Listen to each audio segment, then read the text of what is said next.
Just bear with me. There you go. So I just had to sort that out. Yeah.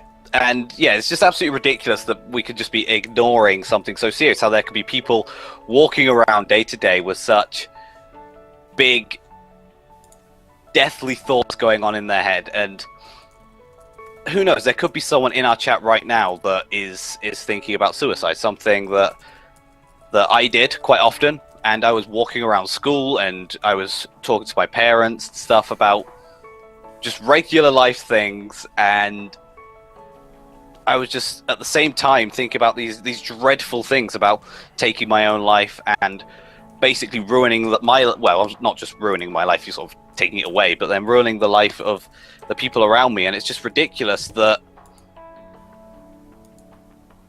people could just be sort of ignoring it. And if we were to talk about it more, people would start to realize that thinking about suicide is not a bad thing. If you find yourself in a position where the prospect of ending your life appeals to you more than living, then that's okay. It doesn't make you weak. It doesn't make you crazy. It doesn't make you sort of a mental case. It makes you human.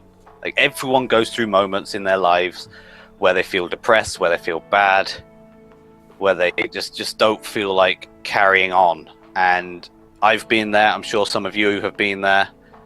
And if you reach a point in life where you believe the quality is so low that death is favorable, where you live each day hoping, praying that the next day will be better, and then when it's not, you cry silently to yourself, wondering why you even bother waiting for the next day, then in a sense, that's a good thing, because you're recognizing that there is a problem. You're recognizing that something isn't right, that something needs to be changed. And when I first started out being honest about sort of what I went through, sort of being depressed and when I considered suicide and stuff, I was begging for someone to get hold of my video, someone to see it and just think, I know, I've got influence, someone big and influential could go, this is an awesome story, let's do something about it, let's start a revolution. And that wasn't acceptable. It's just not acceptable anymore, as Paolo's phone goes off.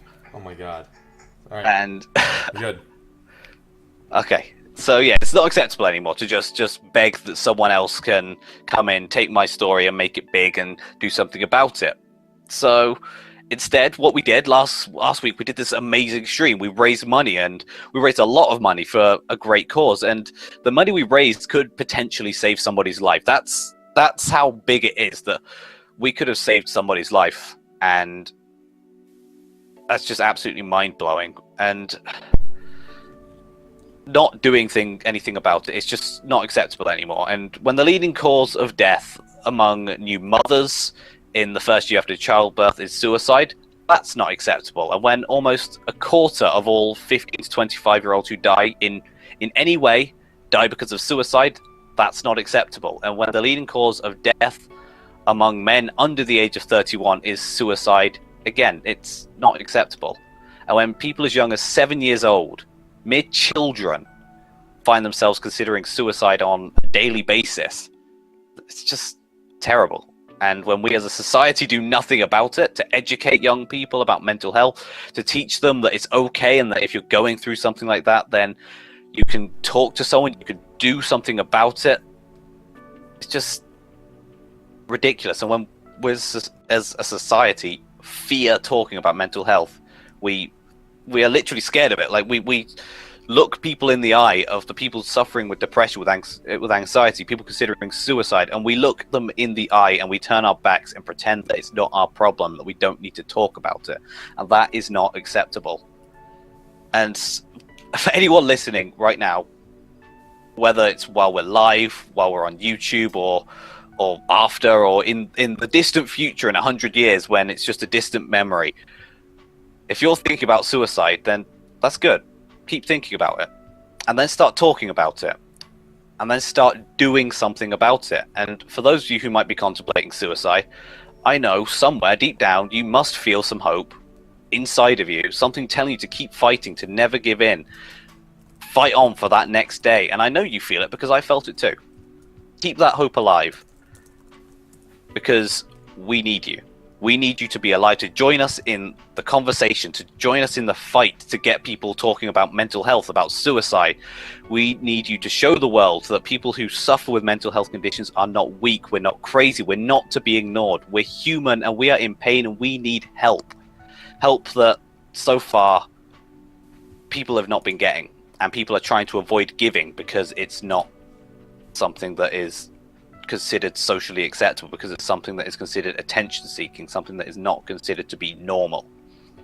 And trust me, if you're anything like I was, having that conversation, getting involved in that fight for what is right, that will keep you alive, because it will show you who you truly are, and you're a beautiful human being with a bright future, a lifetime of happiness to come, and somebody out there who loves you even when you find it hard to see it within yourself. And we need people like you to lead the fight every single day like it's the last day you'll ever live. And I will not be content with life and what goes on in it until everybody out there in this vast world can look me in the eye as a human being, as an equal, and know that I am not my past, I am not my depression. Until they can look me in the eye and talk about mental health the same way they can talk about any other illness, I will not be happy, and I will keep fighting until mental health is given the same attention as every other illness out there. That's it. I'm done.